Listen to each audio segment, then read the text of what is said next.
You know, from the first time you lift your front wheel off the ground and pop a wheelie or jump a curb, riding your bike is just a way of life. Ron Wilkerson exemplified that. He has a style all of his own. What an exciting night for him and his family for this moment. I hope you'll enjoy a tribute to his riding career.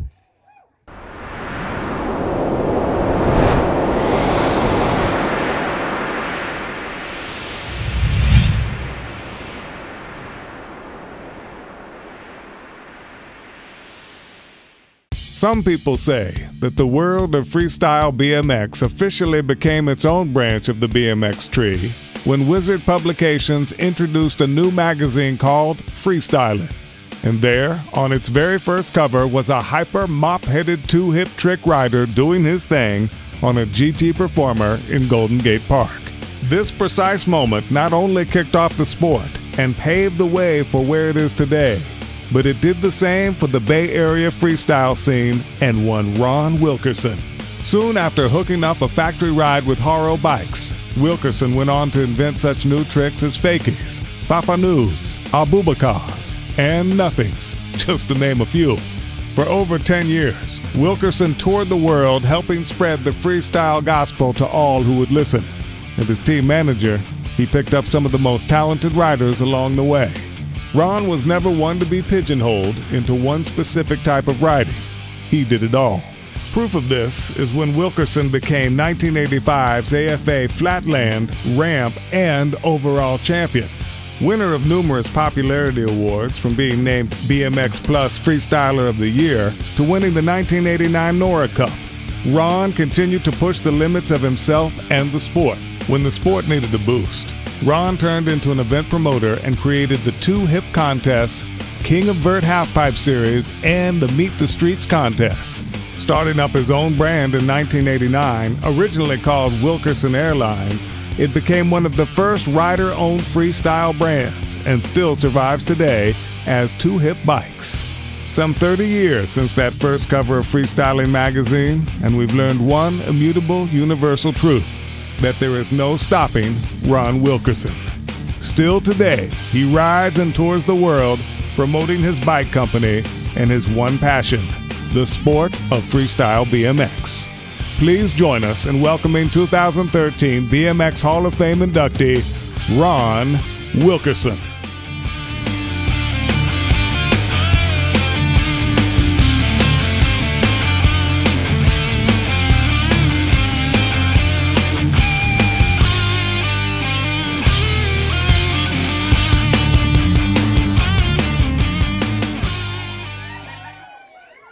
Woo!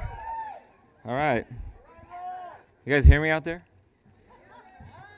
Wow. So during the intermission, this guy came over in a black suit and he said, sorry, but Rob Fade took too long, so you only get 10 seconds. Thank you guys very much. That was Xavier's joke. And Mike, they both get credit. Anyways, BMX bikes, that's why we're all here.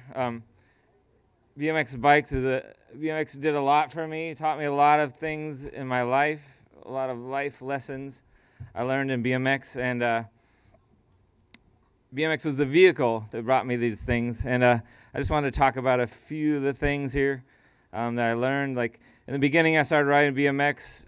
I just like jumping, like getting air. Actually, it was a Schwinn Stingray.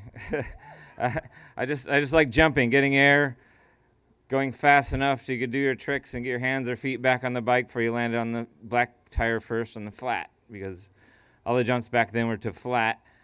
And I got more and more into BMX. I got a BMX Action magazine every month. I'd go right to the hot shots and to get photos of the guys skying to make it to my wall. And my first heroes in BMX were, I didn't care about winning or whatever like that. I just like the racers that could jump with style, like Harry Leary, like Toby Henderson, John Cruz, Timmy Judge, all those guys. Bob Medrano was a NorCal. Yeah, I remember the BMX Action hot shot of him getting like 20 feet, like really cool. But all those guys were my heroes back in the day. And then this is a freestyle award, but I used to go to races, and we used to go to races, you know, as much as we could, but we didn't go to win or to beat the other guy. We just went to hit new jumps. Because that was back in the day before such things as trails. So we go to jumps, or we meet people in the pits that like to jump also, and we go ride. Like one time we were at the Chandler Nationals, and there was a really good ditch right next to the track, and we were riding that ditch a lot. I think I missed one of my motos, but we were having fun. But yeah, we used to race, you know, and I'd like to thank everyone for voting for me for this, and especially all the racers, because I was that guy probably that messed things up, because my tires with your head when you're trying to like stay low and get speed, and guys will get mad at me, and they're jumps. You're supposed to jump. That's just what I thought. But then ramps were invented, and then I was home, and then BMX started teaching me things, and you know, we wanted ramps, so we'd build them. We'd save our money from our part-time jobs or whatever. We get donations from the Midnight Lumber Supply, and we built jumps and we built ramps, and BMX was teaching me to make things happen, and we did. And then you know, we're riders, so you know, we're always thinking about tricks, and freestyle is brand new. And freestyle, you know, we'd think of tricks that you have no idea if they're even possible. You know, what if I roll in backwards and blah, blah. And you think about these things in school or on dates or at work or whatever. and then you go home and try them, and you'd slam and you'd slam and you'd slam. I think every big trick I learned, there was at least one good slam, like hospital good. No, really, every big trick, it was like that. But then you'd kind of pull it and you'd say, it's possible, this thing's possible. And you'd get more psyched, and you'd keep trying and keep slamming until you'd pull it, and then the trick was born, and then you'd learn it, and then it was a trick. But you know, that taught me to follow my dreams, follow my ideas in my head, make them happen. Another thing BMX taught me. And then, let's see, I made notes just so I wouldn't forget these kind of things. So I dreamed about tricks. Yeah, and then, you know, people like this freestyle stuff. Not at school, mind you. Everyone would laugh at us, make fun of us for riding those little bikes or wearing those funny checkered shoes to school. Then Fast Times movie came out, and then everyone had checkered shoes. But, you know, we didn't care. It just made us like to ride more, and it made us, BMX taught me the value of being an individual. And that was what freestyle was for me. And then we formed, me and Rich Avella, my high school best friend and neighborhood rider who we met at the jumps in between our house. You know, we were riding freestyle, and we started the Two Hip freestyle team.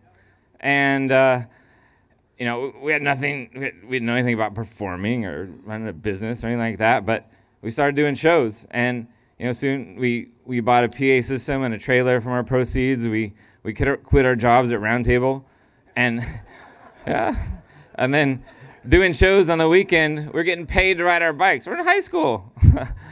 we're living our dreams, and we're in high school. We're doing this, and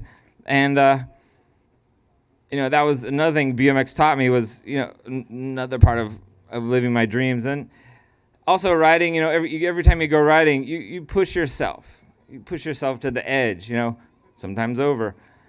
And as far as you can go. And you do it because it's fun, not to win or to whatever. You do it because it's fun. You get ideas, you think of these tricks, and you want to do them. And, you know, what if I could go faster, higher, and, you know, higher, faster, bigger, newer, you know.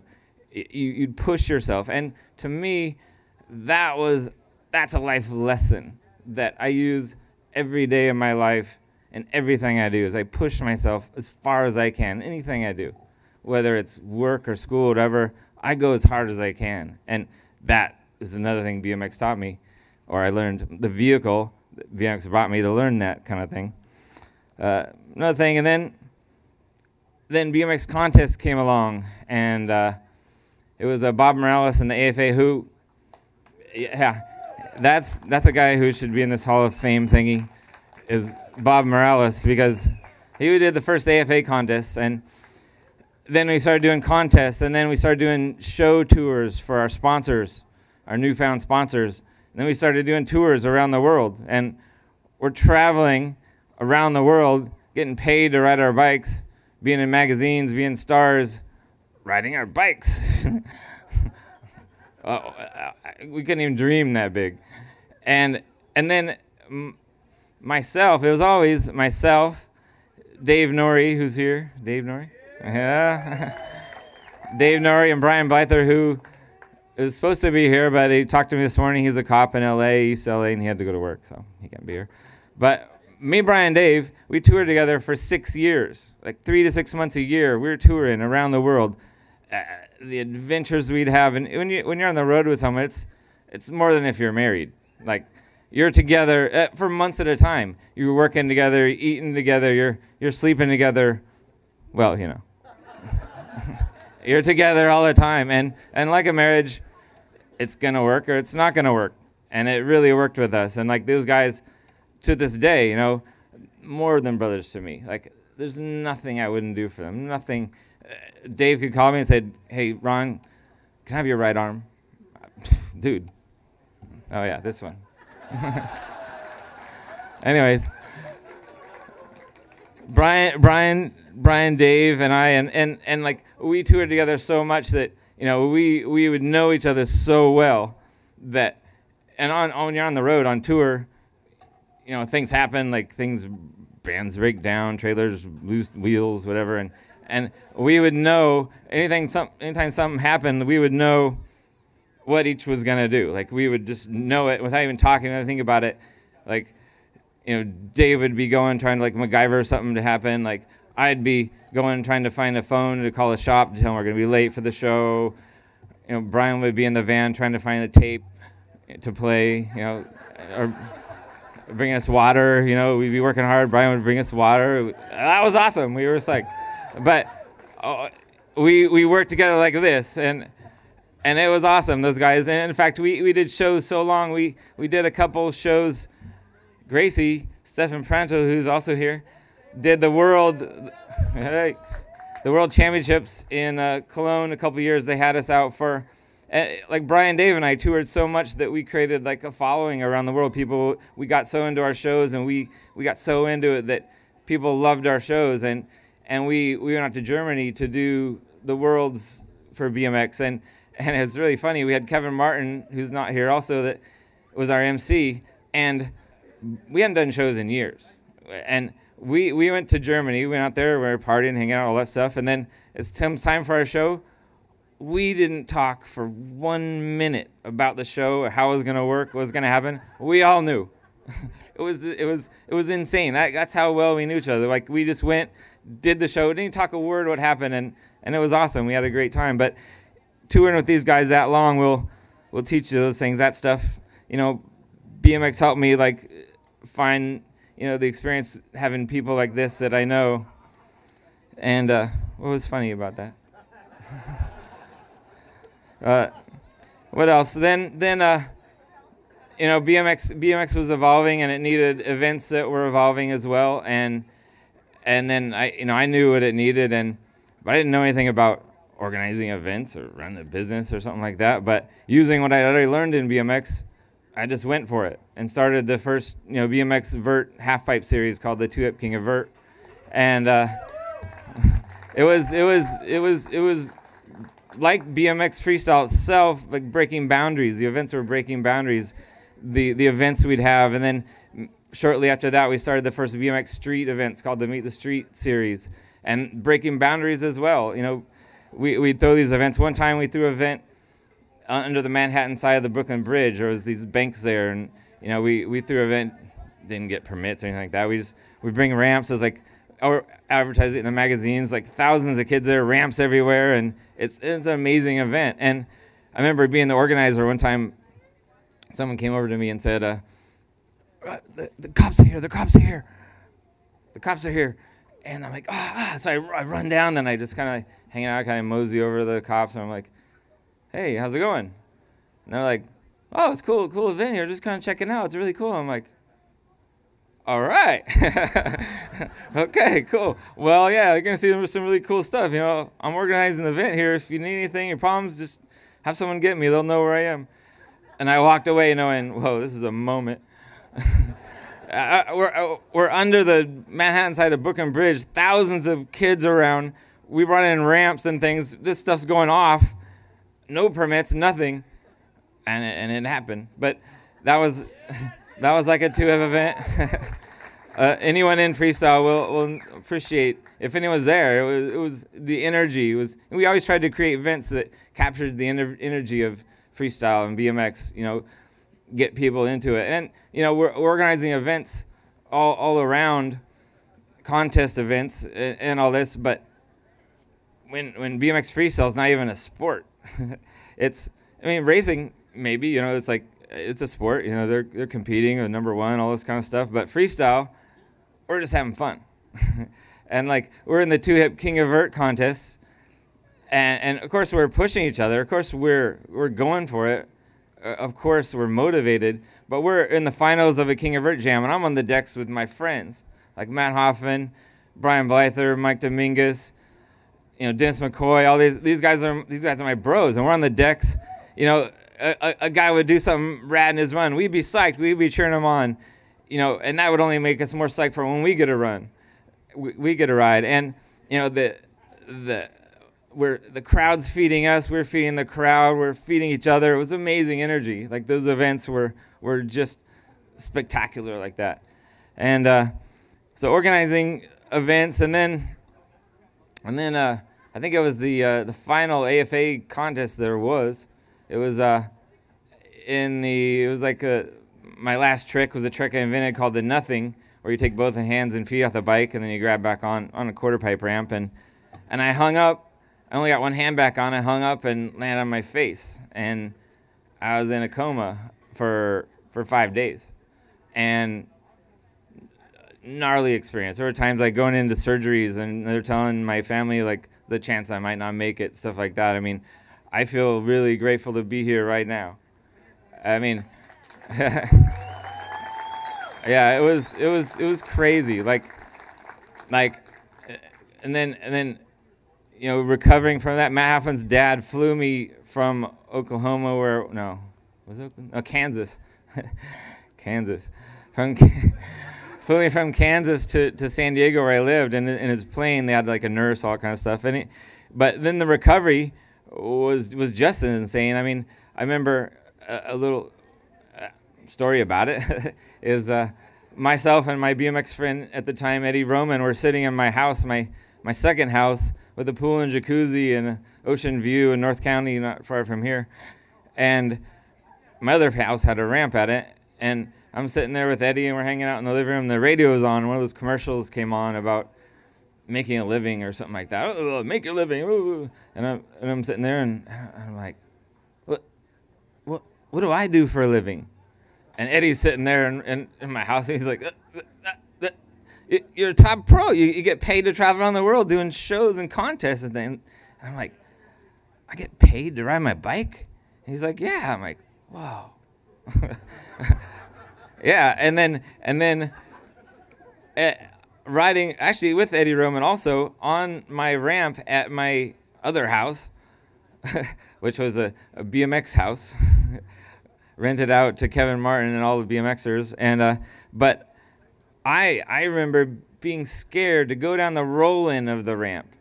And this is a ramp I used to get 10 feet on. I was scared to go down the roll-in. I had to relearn everything I ever learned in BMX. I had to relearn, even tricks I invented. It was like I never did them before. It's like I never even ridden before. And the recovery was insane like that. And I recovered.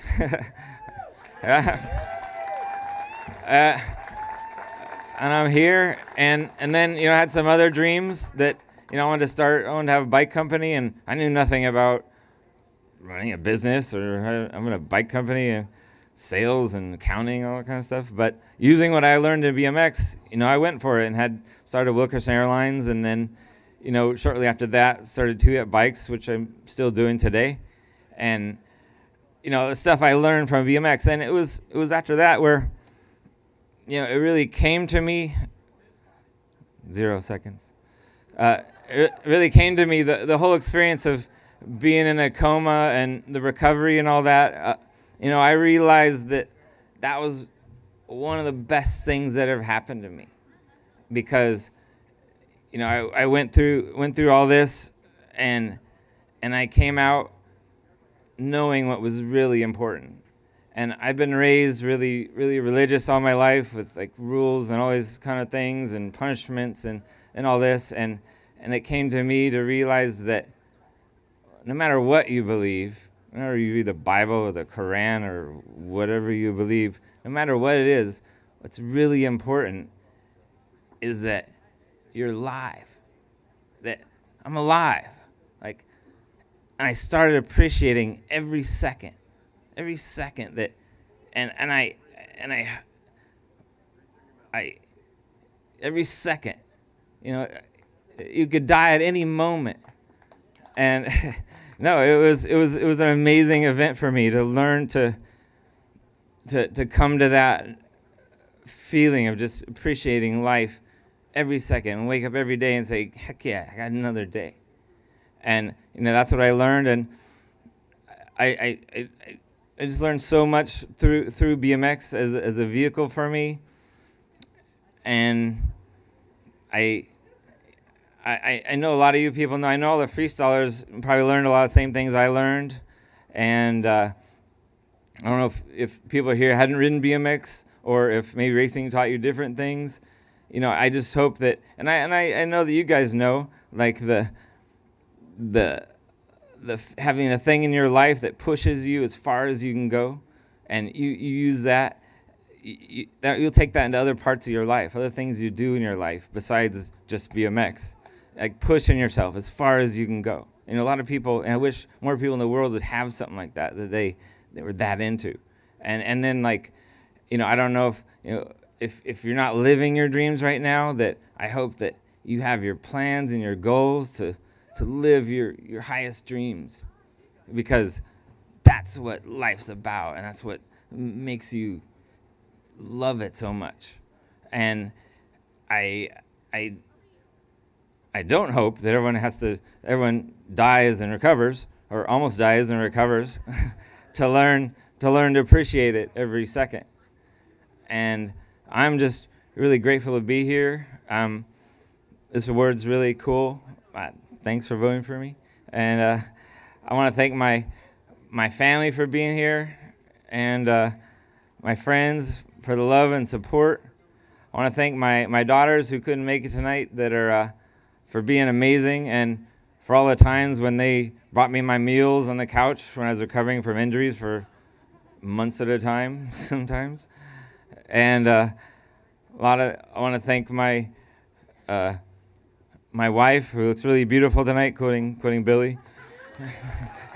My wife Vanessa, who I met in Brazil on a trip out there, and I want to thank her for pushing herself and her life and all the things she does. That's awesome to be with, and I want to thank my mom for having me.